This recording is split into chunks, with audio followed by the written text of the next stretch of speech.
Judgment Day has arrived. That's what it says on the box.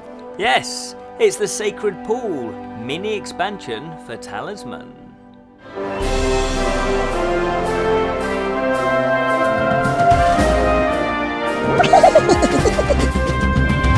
Hello and welcome to the Bottled Imp, exploring the realms of fantasy. My name is Ken Boyter, and today we are looking at the Sacred Pool, and that is a mini expansion for the base game of Talisman, the 4th revised edition from Fantasy Flight. Now, I will point out you do need the base game of Talisman. We have done a review of that, and we've also done quite a few mini expansion reviews now, and quite a few what I like to call biggie expansions, and they're the corner piece expansions for Talisman. Well, what's going on in the Sacred Pool? Well, apparently war is coming. The forces of light and the forces of dark are clashing. So, let's dip our toe in the Sacred Pool. Right then, my fellow imps, what have we got in the box of the Sacred Pool? Let's find out. Well, I'll tell you straight away, shall I? Yes, you do get a nice rule sheet. It's actually A4 sized, so it's not an expansive, rules. So which is quite good. Obviously this is a mini expansion, so you won't expect it to be too rule heavy. But it's nicely done, it's nicely illustrated, and it's very clear to understand exactly what's going on with this mini expansion. So I shall now take a deep breath and tell you what is in the expansion. As I say, this rule sheet, plus there are 72 adventure cards, there are 16 spell cards, there are 24 request, what are they called? 24, and I'm reading it, 24 quest reward cards, 12 stable cards, oh yeah, 3 alternate ending cards, and brand new character cards. You get 4 of those, plus you get the 4 little miniatures, and as you can see, I paint my miniatures with varying quality, as I'm sure you're going to point out. So they do come unpainted. They are very good quality though. I do enjoy the new characters. So that's the components, but what does it all mean?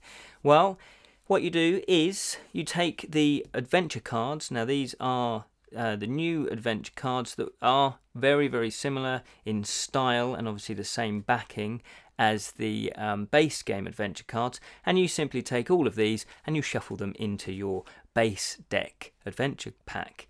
And then you will then, obviously, when you land on a space, you will then draw a new one. Hopefully, you'll get one of the mini expansions. So what I tend to do when we play is we kind of shuffle those up and put them kind of on the top so we know we're definitely going to play them, because it's always nice to get new adventure cards. Equally, we have new spell cards. And again, there's similar type. You just shuffle them into your spell deck. And they have themed them slightly with this theme of light versus dark. So you do get new spells that are more themed, plus you get maybe a few repeat spells that you've seen before in the base game.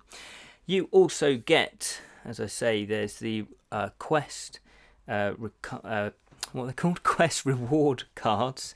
And what you do with these is, when you go to the Warlock's Cave, in order to get a talisman, so you need a talisman in order to go through the Valley of Fire. So what you do is you will go to the Warlock's Cave, which is in the middle region. You will then, if you're playing with an expansion, you will then pick a Warlock's Quest card and then try to achieve that. If you're not playing with any expansions, you will then roll a die, 1 to 6, and then you will get a quest.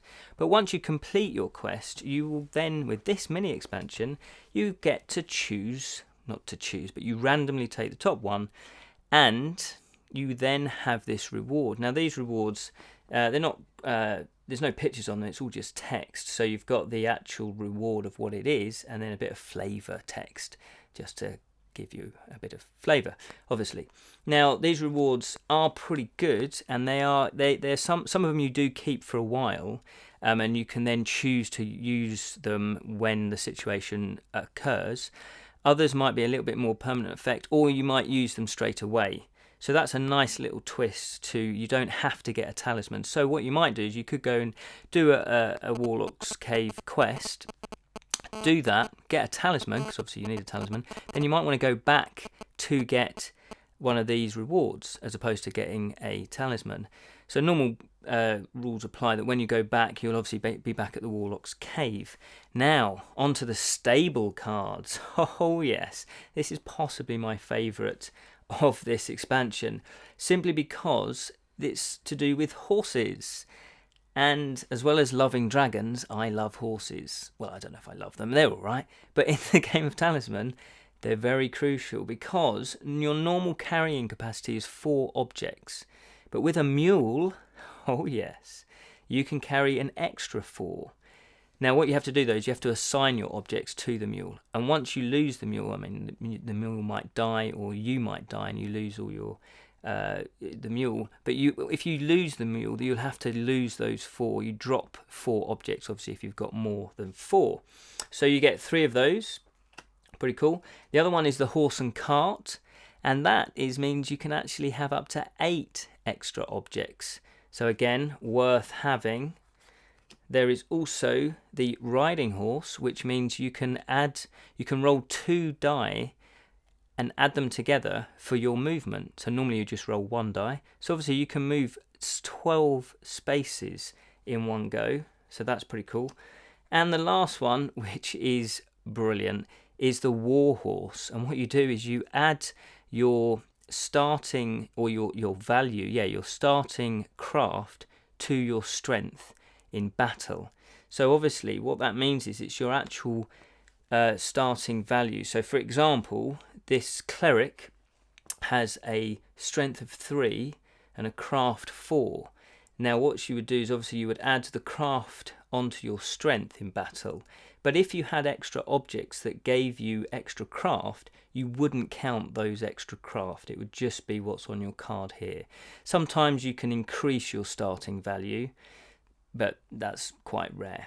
So the Warhorse and all the other horses are really cool cards to get, and there'll be opportunities to buy those throughout the game. I think some of these adventure cards, stable market days appear and markets appear, so you can actually buy those cards. The other one is you get the alignment cards. I don't know if I mentioned that in the list actually. These alignment cards are pretty cool. They are neutral. So every character starts off with an alignment. You're either good, neutral or evil. And previously in other expansions there are cards that show you if you're good or if you're evil. So say you change your alignment for whatever reason. You then have one of the cards in front of your card so everybody can see what alignment you are instantly. And they didn't have one for neutral, so they've just done these neutral ones. They're the same on both sides. So those are the cards. The other cards, as in these are the little mini cards, these cards are the alternate endings. Now if you've never played with alternate ending cards, basically they change the way that you can win the game. Normally you would go to the inner region, you get a talisman, go to the inner region, go to the Crown of Command and start casting Crown of Command spells to kill off other characters. This though gives you alternate endings. Now you can actually play them with other alternate ending cards. So if you do have other expansions, you'll have other alternate ending cards. And what they've done is they've marked them in the corner as to what type they are. If they've got ones with the star, then these are the revealed ending. Now they have got moon ones. And this card is actually from another expansion. So in this one, they've only given you one that is a revealed one and 2 that are kind of neutral. And I think you can put them in both decks. So if you have other ones that have got a moon, what you do, it means that if you're playing the ones with the stars, that's revealed. So what you do is you take all the ones with the stars, you shuffle them, and then you take one at random, flip it up, and that is revealed. So that everybody knows that that's the end game. That's how you win the game. So obviously your strategy will change depending on what alternate ending card is revealed. If, like us, we like to play a bit of mystery. So you take all the ones with the moon symbol and actually then shuffle those up and then select one at random, but you keep it face down so nobody knows the ending. Ooh, mystery. So that's the alternate ending cards. I won't go in detail, but they do a good job of actually varying the alternate ending cards. There is one in particular in one of the expansions that is horrible. That's all I'm saying. Moog, you know what I'm talking about. Okay, let's talk about the characters. We have what's his name? Magus. We have Dread Knight. We have the chivalric. I know that chivalry is that kind of word, isn't it? Chivalric Knight. He's on a horse. And we've got the cleric. All cool characters. And what they've done is again, it follows the theme of this light versus dark theme. So you've got the two that are evil, basically, and then you've got two that are good. And as you say, these ones are pretty cool. For the first time, we've got somebody on a throne. Magus is sitting on a throne. How cool is that? And then, look at these two. They've got horses. Fantastic. So that is all the components. And what you do, there's no board to these mini expansions. They just kind of sit nicely in your base game, and they do mix well with the other expansions. I will point out, actually, that all the cards of the Sacred Pool do have a little symbol, if you can see that. That's that one there. They have the little symbol on every single card. So if you did want to not play with those after you've played with them and you've shuffled them all into the decks, you can then simply look for that little symbol, like I did for this review, and take them out of your base game and the other expansions. I really do like this one. The characters are really cool for this one. The alternate endings are good. We tend to play with the hidden, as I say, so we haven't really played a lot with the revealed, so I don't know about those endings. I really like the horses. They're brilliant. They really add a little extra bit of strategy. I always try to get a Warhorse. And yeah, a nice twist. You can have an alternate reward for the talisman if you do a Warlock's quest. And it's always good to have new adventure cards and new spell cards. So that, my friends, is the Sacred Pool. Do recommend it.